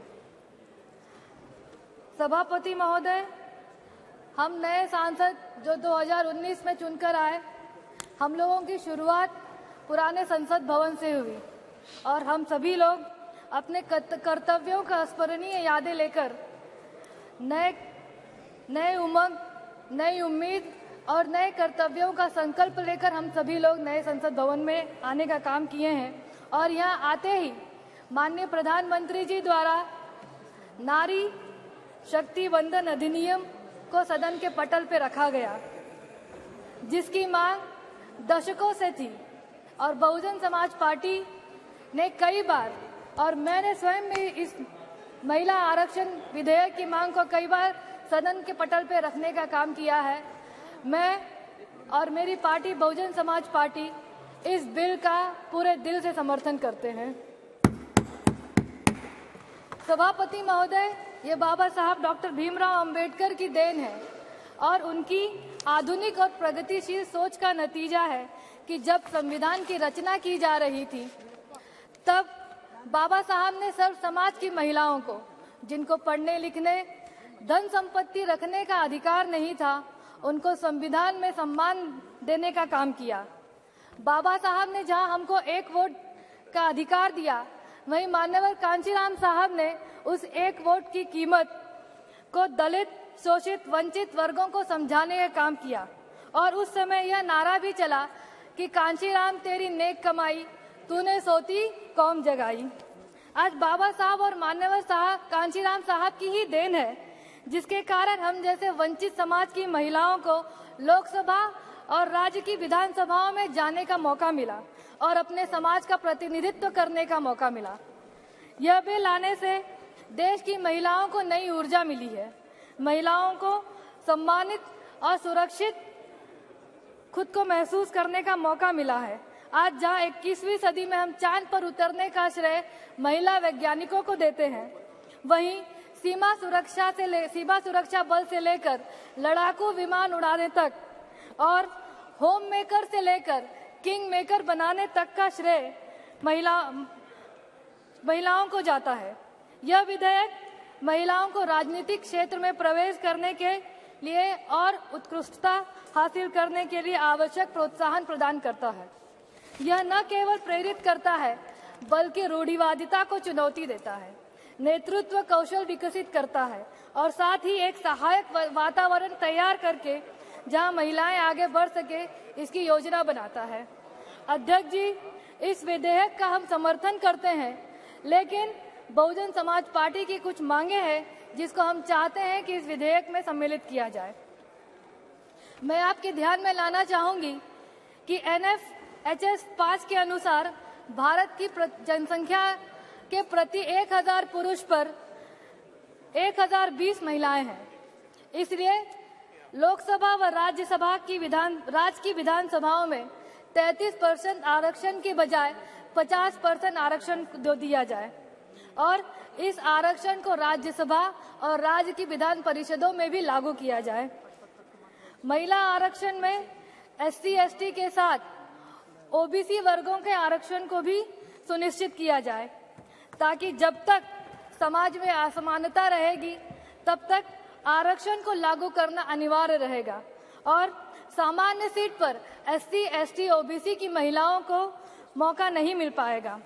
और साथ में BSP की यह भी मांग है कि जातिगत जनगणना जो 2021 में होने वाली थी, उसको जल्द से जल्द पूरा किया जाए, ताकि SC/ST OBC के लोगों को आरक्षण मिल सके और साथ में जो परिसीमन होने वाला है, परिसीमन और जातिगत जनगणना कराकर इस आरक्षण को जल्द से जल्द लागू किया जाए। अध्यक्ष जी, यह महिला आरक्षण विधेयक सिर्फ और सिर्फ सरकार का चुनावी मुद्दा न बन जाए, इसको ध्यान में रखा जाए और इस महिला आरक्षण विधेयक को 2024 के आम चुनाव में जल्द से जल्द लागू कराया जाए। जी। किसी भी देश की उन्नति और विकास के लिए महिलाओं को समुचित विकास होना सर्वोपरि है। इन्हीं सब बातों के साथ इस बिल का समर्थन करते हुए मैं अपनी बात खत्म करती हूँ। बहुत बहुत धन्यवाद। श्री नवा Nageshwar Rao ji. Homemaker to Kingmaker, for giving this opportunity to speak on 128 Constitution Amendment Bill on behalf of my BRS party and my leader KCR Garu. Chairman, जब ये बिल इंट्रोड्यूस हुआ था पहले 1996 में, उस टाइम में देवेगौड़ा जी प्राइम मिनिस्टर था और वो बिल जो है एक्सेप्ट नहीं हो पाया। फिर 12th लोकसभा में भी ये बिल इंट्रोड्यूस हुआ था फिर उस टाइम में वाजपेयी साहब ने, स्वर्गीय वाजपेयी साहब ने प्रधानमंत्री था, उस टाइम में भी पास नहीं हो पाया। फिर 13th लोकसभा में भी ये बिल आया था और उस टाइम में भी ये बिल जो है ना पास नहीं हो पाया। फिर अभी 15th लोकसभा में, राज्यसभा में पास हुआ था, लोकसभा में आने के बाद ये बिल पास नहीं होता। अभी 5th टाइम जो है, ये 5th टाइम है ये बिल जो है इधर आया है। पहले तो ये बिल को दिल खोल के और पूरा समर्थन करना चाहता है हमारा पार्टी का तरफ में, मगर ये जो वुमेन रिजर्वेशन बिल के बारे में बोलने के पहले दो बात जो है ना हम बोलना चाहता है। 2014 में तेलंगाना बना था। तेलंगाना जब बना था उस टाइम में हमारा लीडर केसीआर साहब ने तेलंगाना बनने के बाद, गवर्नमेंट बनने के बाद, गवर्नमेंट जून 2 2014 में बना था और इमीडिएटली 12 दिन का अंदर तेलंगाना लेजिस्लेटिव असेंबली का रिजर्वेशन जो है, reservation for the women parliament में, असेंबली में 33% देने के लिए हमारा तेलंगाना गवर्नमेंट बनने का 12 दिन के अंदर जून 14, 2014 में ये गवर्नमेंट को ये रेजोल्यूशन भेजा है। अभी 10th ईयर है, ये 10 साल है कम से कम अभी लाया है, ठीक है। और उसी तरह से जब हमारा गवर्नमेंट बन गया और महिला लोगों को हर एक तरीके से जो है ना हम लोग सपोर्ट किया है। सबसे ज्यादा रिजर्वेशन जो है ना हमारा sarpanch, MPTC, ZPTC, MPP, villages का महिला लोगों को भी हम लोग 50% रिजर्वेशन दिया है हमारा स्टेट में। उसी तरह से म्युनिसिपालिटी में भी दिया है और उसी तरह से जो है ना कॉर्पोरेशन में भी दिया है और उसी तरह से भारत देश में कोई स्टेट में नहीं होगा। एग्रीकल्चर मार्केट कमेटी में भी हम लोग जो है ना 33% रिजर्वेशन दिया है, बाकी सब में जो है ना 50% दिया है। और जब ये जो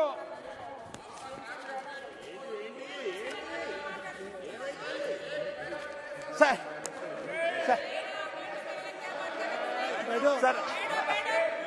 कुछ भी रिकॉर्ड में नहीं जा रहा है आपका जब बोलने का क्रम आए तब आप अपनी बात रखें। अभी ऑनरेबल मेंबर को बोलने दीजिए प्लीज। अभी आपको इसलिए क्यों दर्द हो रहा है हमको समझ में नहीं आया। आप अपनी बारे में बात करने का टाइम में भी रोक नागेश्वर राव जी आप अपनी बात कहिए प्लीज। सब अभी जी चेयरमैन साहब अभी ये बिल जो कल जो इंट्रोड्यूस हुआ था उसमें 334A उसके बारे में तो काफी हमारा साथी भी लोग भी जो है उसको पॉइंट को रेज किया था। सबसे ज्यादा उसमें सेंसस के बारे में बात किया है, डिलिमिटेशन के बारे में बात किया है। और अभी 2014 में हम लोग का इलेक्शन आ रहा है। हम लोग का डिमांड ये है इमीडिएटली ये बिल जो है ना रिजर्वेशन 33% का जो रिजर्वेशन इमीडिएटली इंप्लीमेंट करे, इमीडिएटली जो है ना अभी इलेक्शंस में ये करे। अदरवाइज इसको जो है ना ये कम से कम ये बता दे कब तक जो है ना ये डिलिमिटेशन होगा, कब तक जो है ना ये सेंसस जो है ना कंप्लीट करेगा, उसका टाइम बाउंड भी थोड़ा बता दे। उसी के साथ जो है ना ये बिल को पूरा हम लोग मदद कर रहे हैं। Thank you. श्रीमती भावना गवली जी। धन्यवाद सभापति जी, आपने मुझे नारी शक्ति वंदन विधेयक 2023 पे बोलने का अवसर दिया। मैं जोरों शोरों से इस विधेयक का समर्थन करती हूँ। मेरी पार्टी के सारे सांसद, मेरे पार्टी के मुख्य नेता सीएम आदरणीय एकनाथ जी शिंदे जी के तरफ से भी मैं स्वागत करती हूँ। आज 75 सालों के बाद राजनीतिक भागीदारी महिलाओं को मिलने जा रही है और मैं यहाँ पर ये बताना चाहूंगी कि ये जो बिल है ये महिलाओं का दिल है और दिल और दिमाग को देखते हुए आदरणीय प्रधानमंत्री जी ने महिला आरक्षण लाने का ये फैसला लिया है। सभापति जी, यहाँ पर मैं ये बताना चाहूंगी कि महिलाओं के किस्मत का ताला मोदी जी ने खोला।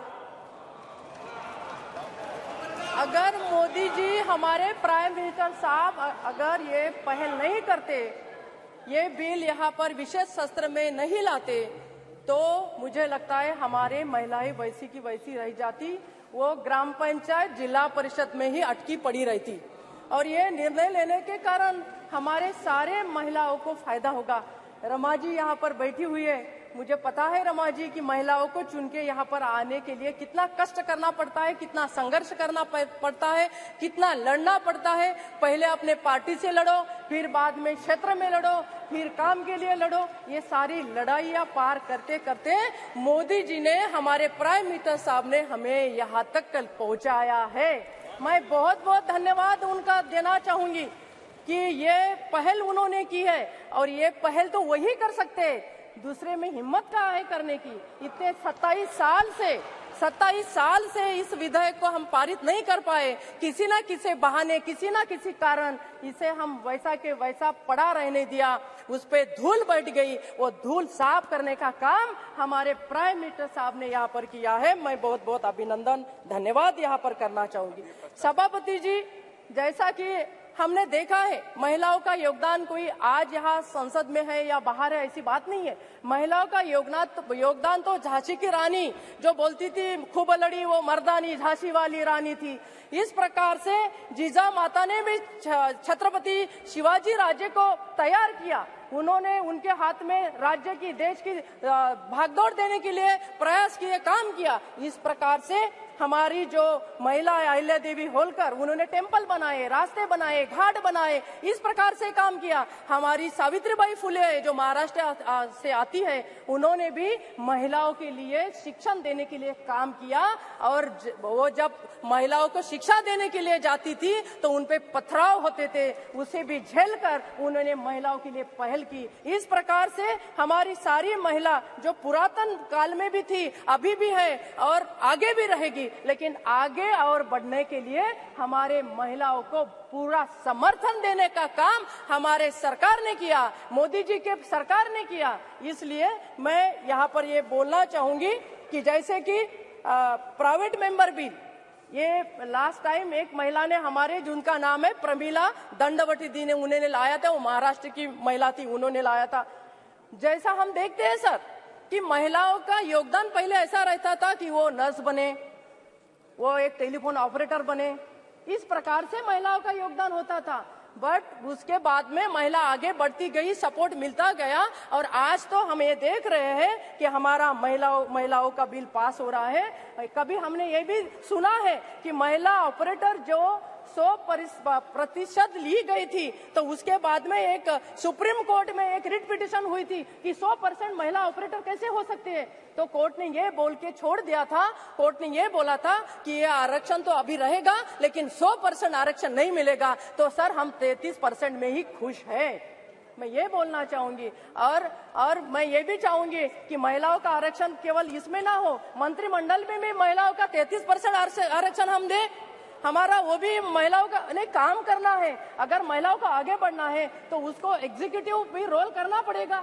केवल वो आए, बैठे, बोले, चली जाए, ऐसा होता था पहले, अभी नहीं होगा आगे। और इस प्रकार से महिलाओं के लिए खाली चर्चा करने का काम यहाँ पर हमारे प्राइम मिनिस्टर साहब ने नहीं किया, तो चर्चाओं के बाद में निर्णय लेने का काम यहाँ पर हमारे पंतप्रधान जी ने किया है। और मैं यहाँ पर ये बताना चाहूंगी, ये जो इंडिया इंडिया बोल के बोलते हैं सब लोग, तो ये इंडिया नहीं है, ये दलदल की एक गठबंधन है, दलदल। और दलदल में क्या आता है? कमल। तो ये जो प्रयास कर रहे हैं वो अपने खुद के दलदल में फंसने वाले हैं, और कमल का फूल खिलने वाला है, और उसको सपोर्ट देने का शिवसेना काम करेगा। और इस प्रकार से हम आगे बढ़ेंगे। महिलाओं का आरक्षण हो, चाहे कोई भी विषय हो, इसे पूरे जोर समर्थन से हम यहाँ पर हमारी बात रखना चाहेंगे। और ये पारिवारिक बात नहीं रहना चाहिए। कुछ पार्टियों को सर सभापति जी ऐसा लगता है कि उनकी घर की महिला आ गई तो आरक्षण हो गया, ऐसा भी है। हमारे घर की महिला आ गई, आरक्षण हो गया। बड़ी पार्टी में जितने भी ये दल है, जो दलदल है वो जो बैठे इकट्ठा, उनको यही लगता है कि हमारे घर की महिला आ गई तो आरक्षण हो गया, महिला सक्षम हो गई, पर ऐसा नहीं है। महिलाओं को और सक्षम करना है सभापति जी, तो ये बिल हमें पास करना होगा। कोई आटे शर्तें वगैरह वगैरह कुछ नहीं रहेगी। महिलाओं के लिए हमें आगे बढ़ना है, हमें एक साथ होकर बिल को पास करना है। इस प्रकार से काम होना चाहिए। सभापति जी 1 मिनट और दीजिए मुझे।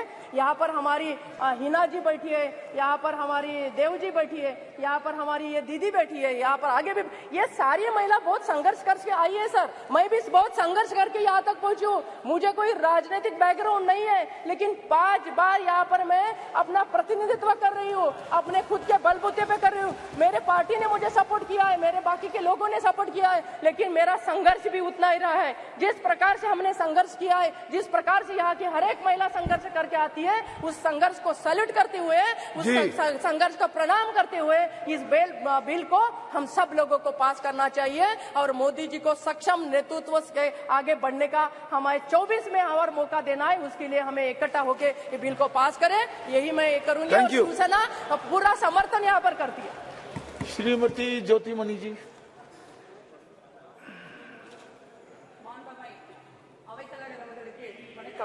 இந்த நல்வாய்ப்பிற்கு நன்றி. காங்கிரஸ் கட்சியின் சார்பாக மகளிர் இடஒதுக்கீடு மசோதாவை ஆதரித்து பேசுவதில் பெருமகிழ்ச்சி அடைகிறேன். தலைவர் ராஜீவ்காந்தியின் பெயரை சொல்லாமல் மகளிர் இடஒதுக்கீடு மசோதாவை பற்றி பேசவே முடியாது. ஆனால் இந்த பெருமைமிகு தேசத்தின் பிரதமருக்கு அந்த பெருந்தன்மை இல்லை என்பதை இங்கே நான் வருத்தத்தோடு குறிப்பிட விரும்புகிறேன். இந்த இடத்தில் எனது எளிய அரசியல் அனுபவத்தை பகிர்ந்து கொள்வது பொருத்தமாக இருக்கும் என்று நம்புகிறேன். 25 ஆண்டுகளுக்கு முன்பு ஒரு கல்லூரி முடித்து நான் எங்கள் ஊருக்கு வந்திருந்தேன். அப்பொழுது எங்கள் ஊரில் தலித் மக்களுக்கு குடிதண்ணீர் கிடைக்காத ஒரு சூழல். அந்த இளம் வயதில் அதிகாரம் இருந்தால் அதை மாற்றிவிட முடியும் என்று நான் நம்பினேன். 25 வருஷத்திற்கு முன்